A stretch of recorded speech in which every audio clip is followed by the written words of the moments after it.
আল্লাহ বলেন বান্দারে শুনে রাখো, তুমি তো ঈমানদার, ইত্তাকুল্লাহ, আমি আল্লাহকে যদি ভয় করো তাহলে তোমার ঈমান ঠিক থাকবে। আল্লাহকে ভয় করলে সুদ খাওয়া যাবে না, আল্লাহকে ভয় করলে ঘুষ খাওয়া যাবে না, আল্লাহকে ভয় করলে বেপরদায় চলা যাবে না। আল্লাহকে যদি ভয় করেন আপনি, আল্লাহ ছাড়া কারো কাছে মাথা নত করা যাবে না। এবার একটু জবান খুলে বলুন তো, বুঝে শুনে আমরা ভয় করব কাকে? আর একটা কথা আল্লাহ ওয়ালা তামুতুন্না ইল্লা ওয়া আনতুম মুসলিমুন, মুসলমান না হয়ে তুমি মৃত্যুবরণ করো না।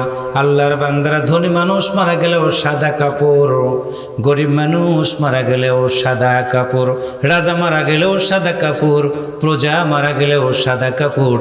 তাহলে সাদা কাপড়ের যেহেতু রং পরিবর্তন হবে না, সুতরাং মরে যাওয়ার পরে মাটির কবরে সবাই গিয়ে যেতে হবে। ঈমান ছাড়া কবরের ভিতরে আমাদের যাওয়া ঠিক হবে না। ঈমান নিয়ে যদি আমরা কবরের ভিতরে যেতে চাই তাহলে আমাদের দুঃখ কষ্ট সহ্য করতে হবে। মানব রচিত আইনওয়ালা মানুষগুলো আমাদের সাথে ভালো আচরণ করবে না। তবে একটা কথা মনে রাখবেন, আমার আল্লাহ তাআলা ডাক দিয়ে বলেন, ওয়ালা তাহিনু ওয়ালা তাহজানু ওয়া আনতুমুল আ'লাউনা ইন কুনতুম মুমিনিন।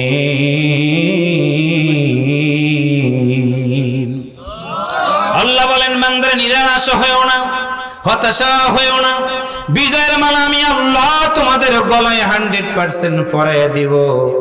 একটা শর্ত, যদি তোমরা মুমিন হও। আল্লাহর বান্দারা, আমরা যদি মুমিন হতে চাই তাহলে জবান খুলে বলুন তো, 1 নাম্বার আমাদের ঈমান ঠিক রাখা দরকার আছে না নাই? আর একটু জোরে বলেন, আছে না নাই? ঈমান যখনই ঠিক রাখবো 100%, তখন আমাকে সিদ্ধান্ত নিতে হবে আল্লাহ তাআলার আইন মানব, আল্লাহর বিধান মেনে চলবো। যদি পরীক্ষার সম্মুখীন আমাকে হতে হয়, পরীক্ষার মধ্যে আমি পড়ে যাব, কিন্তু আল্লাহ ছাড়া কারো কাছে মাথা নত করব না। আল্লাহর নবীর সাহাবারা ঈমানের পরীক্ষা দিয়েছে, তারা কাফেরদের সামনে দাঁড়িয়েছে, কিন্তু আল্লাহ ছাড়া কারো কাছে তারা কখনো মাথা নত করে নাই।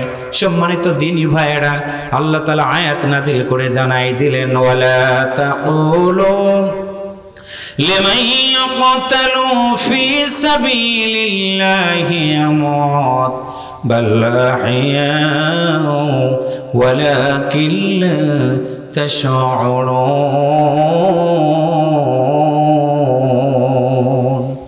আল্লাহ বলে, আমার জন্য যারা জীবন দিয়ে দিবে, আমি আল্লাহর বিধান সমাজে কায়েম করার জন্য যারা জীবন দিয়ে দিবে, সকল বলবে মারা গেছে, কিন্তু আমি আল্লাহ বললাম তারা মারা যায় নাই, তারা জীবিত, তারা শহীদ হয়ে গেছে।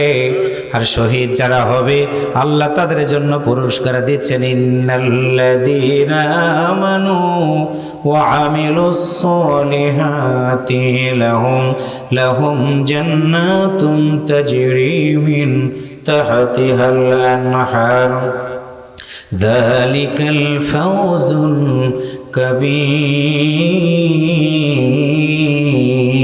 কাবীর।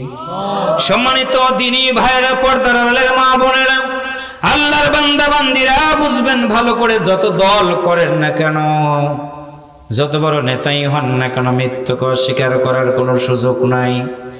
এই বাদুল্লাহপুরে কয়েকদিন আগে ঈদ হয়ে গেল। গত ঈদের দিন যত মানুষ সাথে নামাজ আদায় করেছে, নিঃসন্দেহে কেউ না কেউ কমে গেছে। আবার আগামী বছর ঈদের নামাজ হবে, কেউ না কেউ থাকবে, কেউ না কেউ চলে যাবে। রে ভাই, এমনও তো হতে পারে আমিও থাকবো না, আপনারাও কেউ না কেউ দুনিয়া থেকে চলে যেতে পারেন। মরে যাওয়ার পরে নিজের আমল করার সব দরজাটা বন্ধ হয়ে যাবে। আমরা সন্তানের দিকে তাকায় থাকবো, সন্তান আমার জন্য দোয়া করে কিনা। আজকে ঢাকাতে দেখলাম দ্বীনি ভাইয়েরা, একটা ছেলে সচিব, আর একটা ছেলে অনেক বড় অফিসারে থাকার পরেও গর্ভধারিণী মা 7 দিন হলো বিছানাতে মারা যাওয়ার পর ওই মায়ের খবর সন্তান পর্যন্ত রাখে নাই হাড়ে। অথচ ওই সন্তানটার জন্য মা দীর্ঘটা দিন কত না কষ্ট করেছে, তিল তিল করে সন্তানটাকে বড় বানিয়েছে। ওই মায়ের খবর সন্তান নেয় না। কেন নেয় না? একটাই কারণ হলো, আমরা সন্তানদেরকে অনেক বড় ডিগ্রি দিয়ে দিব, ডাক্তার বানাবো, ইঞ্জিনিয়ার বানাবো, অনেক বড় বানাবো, আমি না করব না। কিন্তু অনুরোধ হলো, আপনার সন্তানটাকে যদি নেক সন্তান বানাতে চান, আপনার সন্তানটাকে যদি ভালো বানাতে চান, জন্মগ্রহণ করার পর ওই সন্তানটাকে আমাদের ভাইয়ের কাছে মক্তবে দেওয়া লাগবে। আল্লাহর কোরআন সন্তানের সিনার ভিতরে যাবে। আমি চ্যালেঞ্জ করে বলে গেলাম, কোনো গরিব মানুষের মা বাবা বৃদ্ধাশ্রমে থাকে না, কোনো ইমাম মুয়াজ্জিনের বাবা মা বৃদ্ধাশ্রমে থাকে না, সচিবের বাবা মা বৃদ্ধাশ্রমে থাকে, ইঞ্জিনিয়ারের মা বাবা বৃদ্ধাশ্রমে থাকে। তার মানে হলো ওনারা আল্লাহর আয়াতটা জানে না, ওয়া কাদা রাব্বুকা আল্লা তা'বুদু ইল্লা ইয়াহু ওয়া বিল ওয়ালিদাইনি ইহসানা।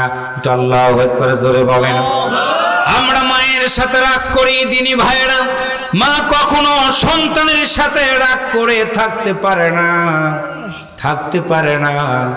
আমি এখানে ওয়াজে আসার আগে আমার প্রিয় মেহেদির মায়ের সাথে আমার দেখা হয়ে গেল।